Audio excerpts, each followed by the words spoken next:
So just a bit of review. What happened from 2000 to 2004?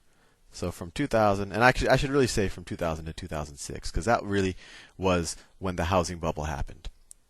Well, financing got easier. So financing easier. Financing got easier, or essentially they lowered their standards. And it got progressively easier and easier and easier every year we went. So then that allowed more people to bid on homes.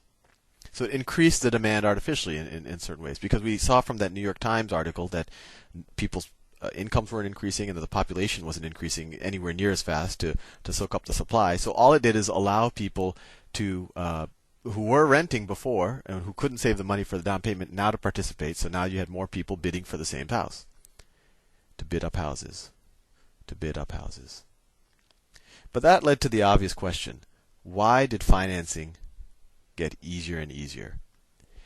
So let's go back to the good old days, like the early 90s, or actually let's go even before that. Let's go to kind of the classic, what happens to get a housing loan? Well, traditionally, if I wanted to get a loan, I would go to my bank. And that loan officer at the bank, he's going to be giving the bank's money for your house, right? Like he gives you money and you're going to pay him interest, right? This is me.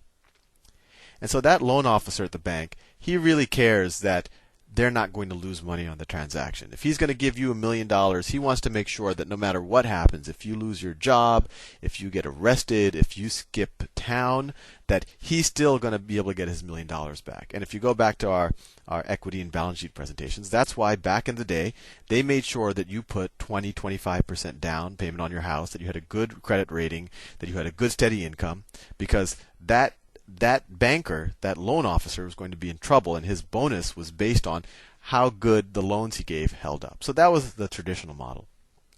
What happened, started to happen in the mid-90s, especially in California, and then nationwide in about 2001, 2002, is you had what we call a securitization of the mortgage market. And this, in all fairness, this actually happened a while before with things like Fannie Mae and Freddie Mac, and I'll do a completely separate video on those. But Fannie Mae and Freddie Mac essentially had the same standards.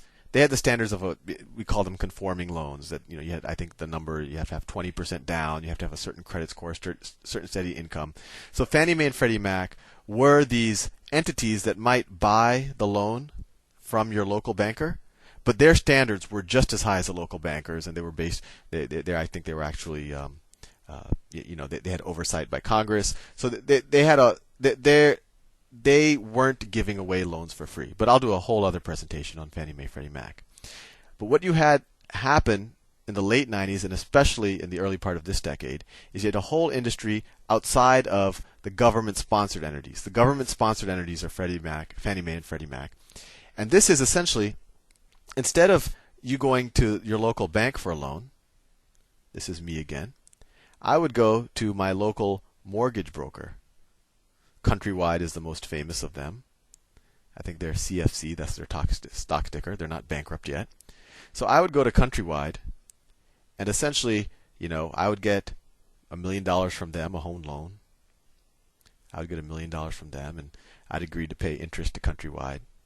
But then Countrywide would do this like 1 million times, so times 1 million, right? They'll give home loans to 1 million people, put them all together, and then they'll sell the loans. They'll sell the loans to, like, let's say, Bear Stearns. So that's an investment bank. Let's call it Bear Stearns. Hope none of these people sue me. I guess they have bigger troubles now than wondering about my YouTube videos. They sell to Bear Stearns, and then Bear Stearns will package a bunch of these mortgages together, essentially IOUs from people, and then they would sell those to investors, right? They would sell these to investors. So essentially, instead of Countrywide being responsible for my loan, my payments now go to these investors. And you could watch that says investors. I know my penmanship's horrible, but you should watch the videos on mortgage-backed securities and collateralized debt obligations if you want to get a better understanding of exactly how the money flows go. But the bottom line is, because of this process, what's happening? Countrywide is just kind of just being transactional. They're just doing the paperwork for my loan. They're temporarily holding the loan, and they're doing a little bit of due diligence. And in return for that, that Countrywide mortgage broker will get, we'll just get a fixed fee for doing that transaction. Maybe they'll get like $5,000 for just doing the paperwork for my mortgage, right? And then Bear Stearns will package a bunch of these mortgages up, and now it's going to be in the billions, and then repackage them and sell them to investors. And in the process, Bear Stearns gets a cut, and Bear Stearns is doing this for millions of mortgages at a time. So maybe Bear Stearns, it's in the billions of dollars that Bear Stearns gets a cut. So Bear Stearns essentially just gets a fee, like the mortgage broker. Of course, it's a huge fee, and then the investors are going to get my interest payments, right? And let's say if I'm paying 7% and the other million people are paying 7%, the investors are going to get 7% on their money. And that seems like a pretty reasonable proposition. And of course, the investors would care that the money that they're essentially giving, because they're giving money to the investment bankers who are giving money to Countrywide, and that's where my $1 million is essentially coming from.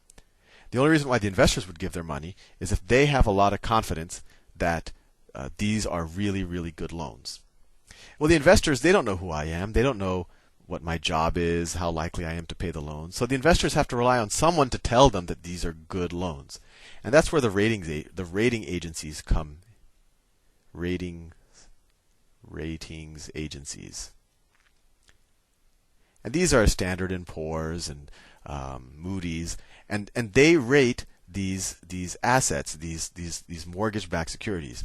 And what they say is, well, they'll look at this big, package of mortgages, these million mortgages that Bear Stearns has packaged together, and they'll look at the historical default rate, and they'll say, wow, these mortgages really haven't been defaulting, and you can think about why they haven't, because housing prices have been going up.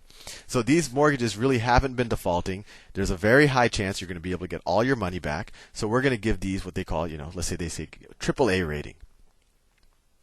So this investor, who knows what it could be, the Central Bank of China, it could be a hedge fund, it could be a whole set of people. It might be the investment banks themselves. Sometimes they actually bought these just to make some extra money.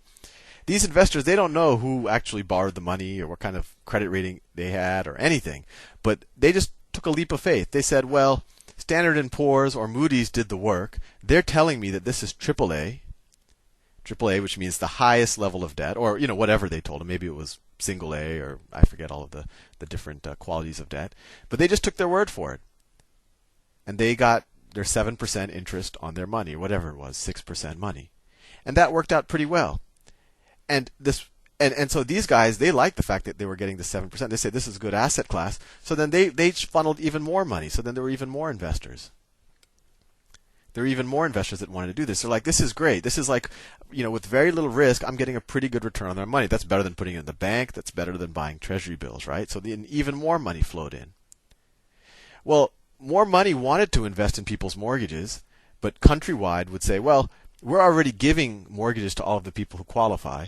So in order to actually find more people who want mortgages from us, we'll just have to lower the standards a little bit, right? And we can lower the standards because we find even when we do lower the standards, no one's defaulting on their mortgages. And in the next video, I'll maybe give a little bit more color why. So Countrywide will issue even more mortgages and give them to these investors with even lower standards. And of course, Countrywide, the mortgage brokers at Countrywide, they love it because every time they do a transaction, they just get some money and then they give the mortgage to the investment banker, which packages them up and then sells them to investors. So they get it off of their hands and they just got the fees. So they just collect a big cash. The investment banks love it, right? They just love doing the transactions because they get more and more money every time they do the transactions. And for the moment, the investors seem pretty happy because they keep giving money into this system, so to speak, even though they might be reading the newspaper and seeing that the standards are going down, but they're consistently getting their return.